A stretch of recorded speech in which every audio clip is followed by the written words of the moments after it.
Há coisas super paulistanas de ser. Andar com pressa, se preparar para as 4 estações do ano em um dia e meus amigos cariocas irão dizer da porta. E eu acho isso um pouco exagerado, mas se você nunca encontrou com ninguém na catraca do metrô, talvez você não seja muito paulistano. E por que imóveis próximos ao metrô são cada vez mais procurados e valorizados? São Paulo, este é o primeiro vídeo sobre você e para você. Próxima estação. Next station. O metrô de São Paulo.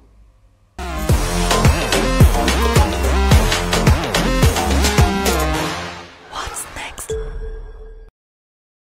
Olá a todos, eu sou o Paulino e para entender essa procura e valorização de imóveis ao redor do metrô é preciso entender um pouco mais sobre São Paulo e sobre o metrô.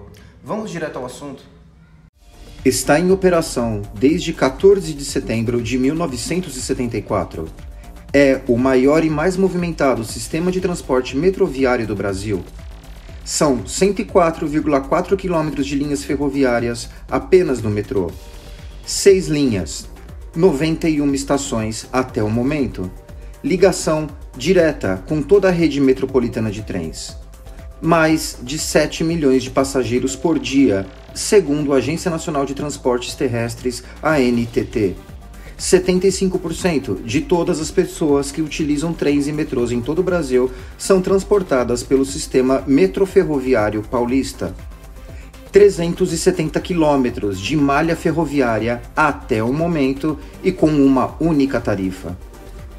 E em 2015, o metrô de São Paulo foi eleito pela revista americana Business Insider como o melhor sistema de metrô do mundo. E acreditem, não é a primeira vez que ele recebe esse título. E não importa de que local do Brasil ou do mundo você é, no metrô de São Paulo você sempre se encontra. Ele é muito bem sinalizado, as informações são sempre muito fáceis. Você encontra mapas, tanto da rede metroviária quanto da ferroviária e de transporte de ônibus também, em todas as estações. Todos os trens, inclusive, são super sinalizados. Você tem informação da estação que você está, da próxima estação, do desembarque. Para quem costuma já viver em São Paulo, quem já usa o metrô de São Paulo, pode achar que isso não tem nada demais, que isso é simples. Mas, pelo contrário, a experiência lá fora, e isso inclui países de primeiro mundo, nem sempre é assim. É comum a gente ouvir relatos das pessoas que se sentiram perdidas ou que não sabiam se localizar, aonde estavam, inclusive o mapa dos arredores. Toda a linha do metrô tem, além desse serviço da sinalização local, você tem o aplicativo do metrô, tanto para Android e iOS, onde você consegue sempre obter mais informações e saber. É comum a gente ver às vezes pessoas fora do Brasil que estão aqui frequentando o metrô de São Paulo e eles não economizam elogios para falar do metrô. E outro detalhe, Metropolitano de São Paulo, você merece mais um ponto. Além de tudo isso, o metrô de São Paulo é super seguro e super limpo. Então, desde já vocês já estão de parabéns. Uma das melhores maneiras para conhecer e andar em São Paulo é o sistema metroviário. Atingindo velocidades de até 100 km por hora, desprezando o trânsito, este faz com que você cruze a cidade de norte a sul, de leste a oeste em minutos.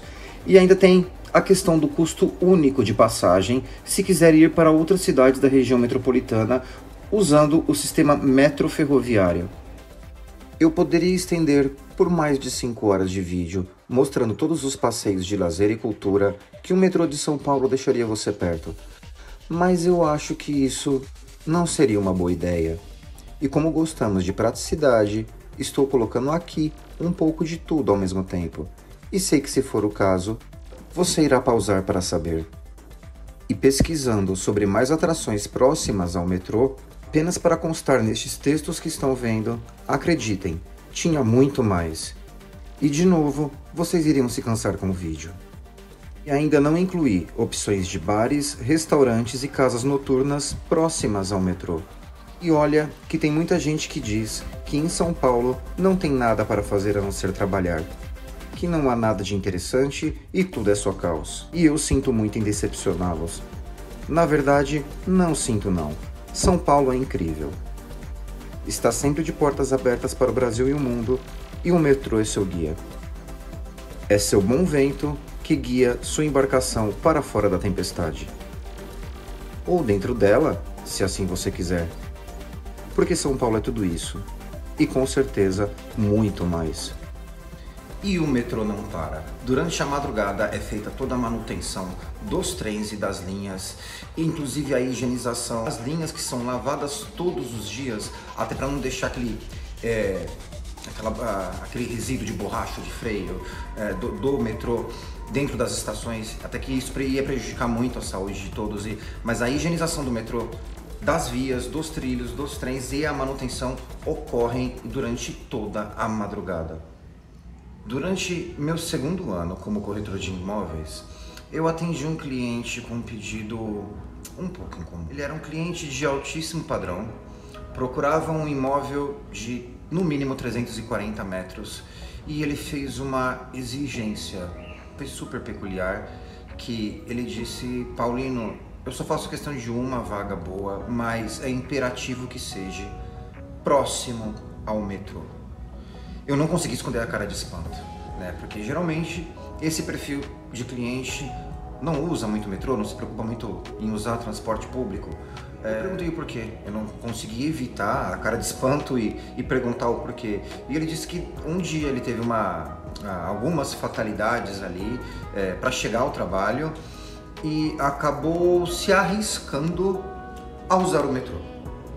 Ele disse que daí em diante ele só queria ir para o trabalho de metrô. Por quê? Ele relatou que levava cerca de 2 horas, ou às vezes até mais, dependendo do trânsito de São Paulo, para chegar até o trabalho. E no metrô ele reduziu isso de 35 a 38 minutos. Ele complementou: olha, para mim eu ganhei muito e tem um avião passando aqui. Que legal. Ele ainda relatou que ele ganhou padrão de vida. Ele falou que era mais confortável, porque o trânsito acaba sendo muito caótico, ele gera um estresse, ele gera um monte de coisa, um monte de desconfortos. Ele foi muito mais confortável para o trabalho, ele ganhou padrão de vida com isso, ele se tornou menos visado, isso nas palavras dele, menos visado, acabou economizando muito mais.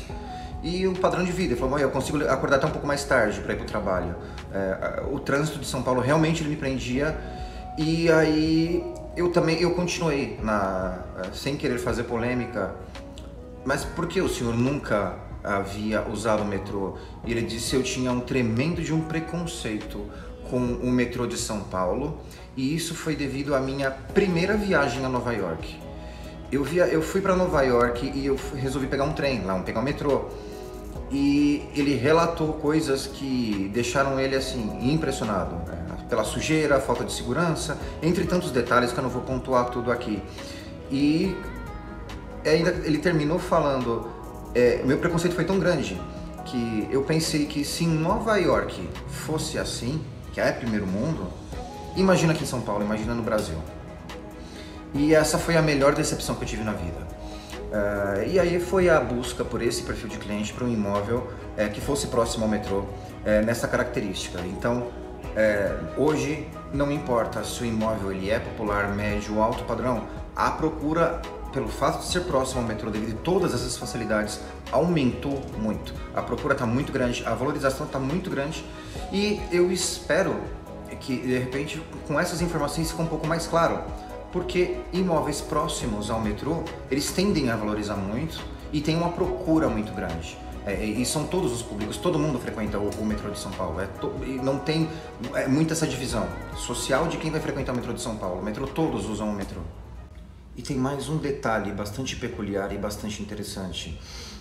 A maioria das estações do metrô procuram ter uma identidade própria, características próprias, sempre contando um pouco do local ou algo que tem a ver com o local ou da história local, e outras são verdadeiros monumentos arquitetônicos.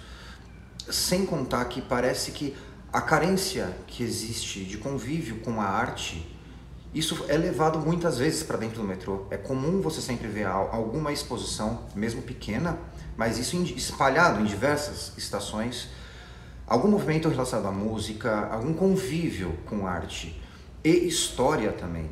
E algumas são tão peculiares que mereceriam vídeos inteiros só para elas, mas eu resolvi escolher uma e trazer para vocês a interpretação do Paulino, o que o Paulino sente e vê nesta estação em particular. Próxima estação. Next station. Alto do Ipiranga. Desembarque pelo lado direito. Exit on the right side.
Todos esses dados e informações sobre as conexões do metrô, eu digo que se São Paulo é o coração pulsante do Brasil, o metrô seria suas artérias. E é por isso que eu deixo aqui meus mais sinceros agradecimentos e parabéns para todos que trabalharam e trabalham no Metropolitano de São Paulo.